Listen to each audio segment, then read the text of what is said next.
তামান্না অ্যাগ্রোবিডির পক্ষ থেকে আরো একটি নতুন ভিডিও নিয়ে আপনাদের সামনে হাজির হলাম। যে যেখান থেকে আমার এই ভিডিও দেখতেছেন তাদের প্রতি সর্বদা রইল আমার শ্রদ্ধা, ভালোবাসা এবং সালাম। আসসালামু আলাইকুম।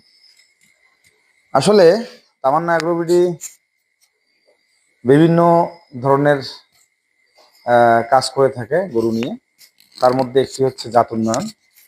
আসলে আমরা যদি সবাই ফ্যাটেনিং করি তাহলে জাত উন্নয়ন করবে কে? তো সেই দায়িত্বটা হয় আমি নিলাম, যে আমি আসলে জাত উন্নয়ন নিয়ে কাজ করতেছি এখন। আগে একসময় ফ্যাটেনিং এ ছিলাম।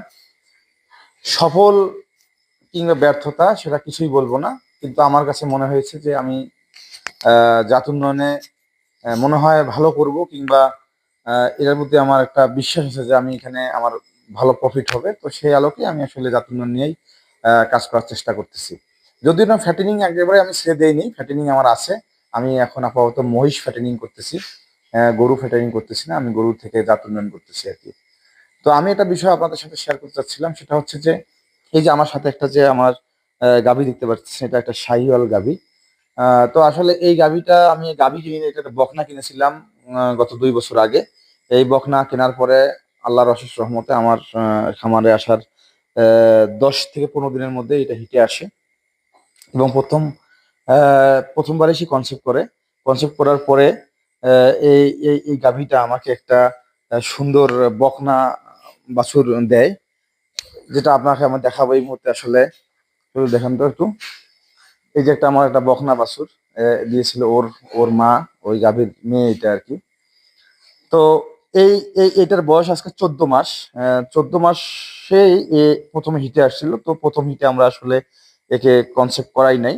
তো নেক্সট আসলে 22 দিনের মধ্যে আবার হিটে আসবে ইনশাল্লাহ। আসলে আমরা অবশ্যই একে বীজ দেব এবং আশা করব এই প্রথম বীজেই কনসেপ্ট করবে।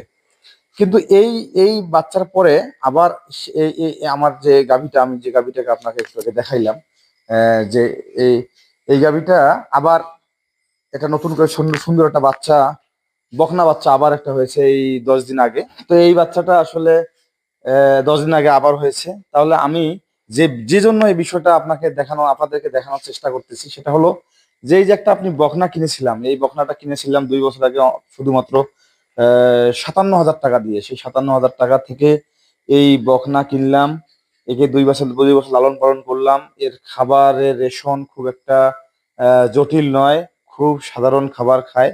এবং এ আমাকে 2টা বাছুর দিল 2 বছরে। 2টা বাছুর সাথে আহ, এই এই এটার প্রথম বাছুরের সময় এ আমাকে 6 লিটার দুধ দিয়েছিল। 5 মাস আমি দুধ দহন করতে পেরেছিলাম এই গাভীটার।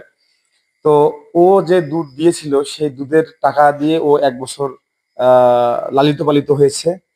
এখন যা দুধ দিচ্ছে এই এখনকার দুধের টাকা দিয়ে আল্লাহ যখন হায়াতে বাঁচায় রাখে আমার খামারে, সারা বছরের টাকা ও দুধ দিয়ে দিবে। ও লালন পালন যা খরচ হয়, লাভের থেকে আমি এখানে যে আমার 2টা বাচ্চা বকনা পাইলাম, এই 2টা বকনাকে আমি আবার গাভী করব। তাহলে এর যদি 6 লিটার দুধ হয়, আশা করতেছি এর বাচ্চাদের অবশ্যই 8 থেকে 10 লিটার দুধ হবে শাহিওয়ালের। হ্যাঁ, এবং আপনারা হয়তোবা বিশ্বাস করতে পারবেন না, আমার আমার দেখা শাহিওয়ালের 10 লিটার পর্যন্ত আমি দুধ দেখেছি। তো আমারও স্বপ্ন আছে যে আমার খামারেও 10 লিটার দুধের গাভী হবে শাহিওয়াল থেকে। তো সেজন্য বললাম যে এখানে হ্যাসেল কম, আসলে জাত উন্নয়নে হ্যাসেল কম। কি ধরনের? যে আমাকে নিয়মিত বাজারে যেতে হচ্ছে না, আমাকে নিয়মিত দালালের সম্মুখীন হতে হচ্ছে না। আহ, আবার ফ্যাটেনিং এর জন্য যেমন অনেক প্রোটিন, কার্বোহাইড্রেট নিয়ম মানে মেনটেন করে করে খাবার তৈরি করতে হয় এবং সেগুলো তাদেরকে খাওয়াইতে হয়। অনেক ধরনের একটা টেনশন মাথার মধ্যে কাজ করে।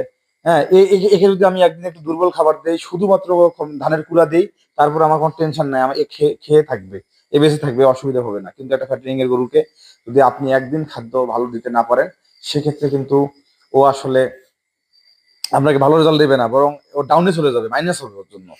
তো আমি এইটুকু বোঝানোর চেষ্টা করতেছি এই ভিডিওর মাধ্যমে যে আহ, জাত উন্নয়নের যে সুবিধাটা, জাত উন্নয়নের সুবিধাটা আমি আমাদের এটা এটা এটা গেল একটা খামার মেনটেনের একটা ব্যাপার স্যাপার এবং লভ্যাংশের একটা ব্যাপার। আহ, তারপর আরেকটা ব্যাপার আছে যে আমরা যদি জাত উন্নয়ন না করি, তাহলে আমরা যদি আমাদের এই দেশি জাত ছাইওয়াল জাত যদি আমরা যদি এই ফ্যাটেনিং এর মাধ্যমে আমরা আমরা যে